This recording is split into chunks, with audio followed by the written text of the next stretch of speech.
Now from the ranking Democrat on the House Intelligence Committee, Congressman Adam Schiff. Congressman Schiff, thank you for joining us this morning. Let's start with North Korea right there. The general saying that North Korea is going to have to get rid of their nuclear weapons or face a military strike. Your response?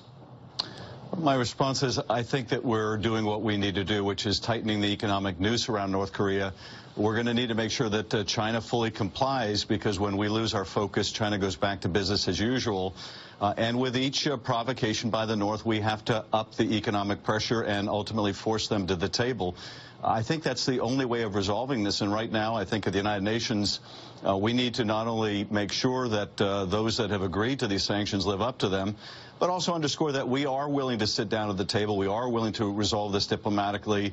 We need everyone working together on this, and we can't have the President of the United States calling our allies appeasers. We can't have him acting, frankly, in conflict with his own Secretary of State or Secretary of Defense. This is going to be hard to accomplish, and we all need to be pulling in the same direction. Right now, too often, General McMaster is talking about a president, not that we have, but one that he wishes we had. And instead, we have a president who is taking steps through his pronouncements and his tweets that can be very counterproductive. It does seem that President Trump may be trying to find a way to stay in the Paris climate change agreement.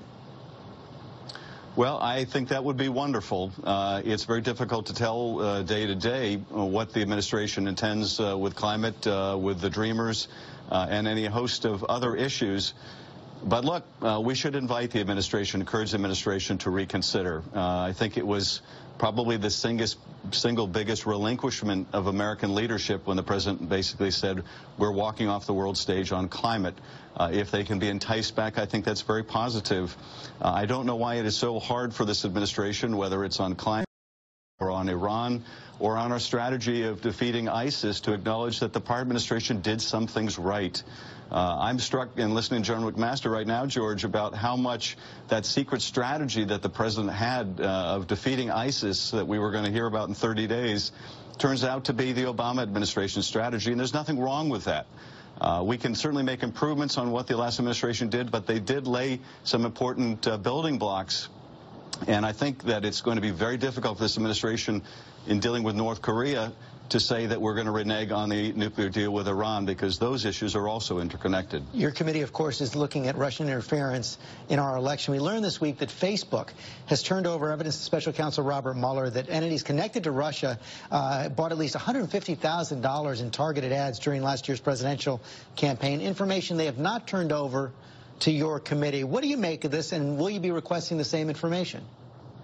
We are requesting a lot more information from Facebook, and we have received some information, but there are a lot of unanswered questions. I don't think that Facebook is reluctant to provide information to us because they think it would conflict with special counsel. I don't think it would conflict at all.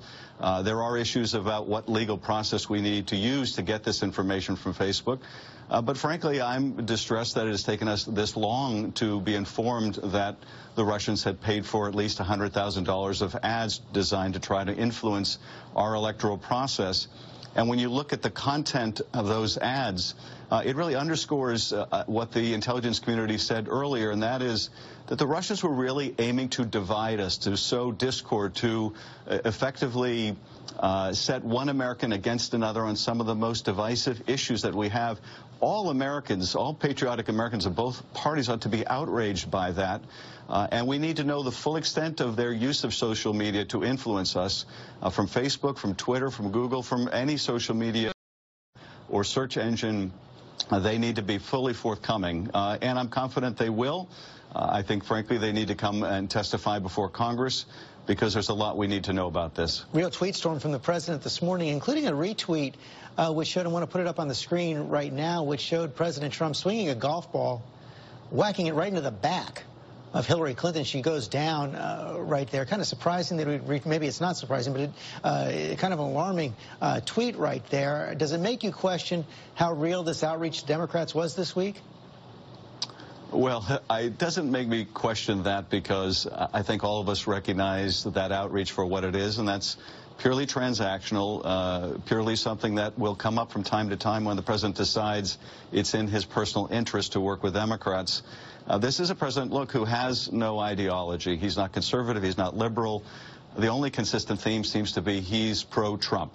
He's for his own personal interests. Sometimes those interests will align, and we shouldn't cut off our nose to spite our face. Where they do align, where it makes sense for the American people, we should take advantage of that transactional opportunity. It is distressing, though, to have a president that, frankly, will tweet and retweet things as juvenile as that.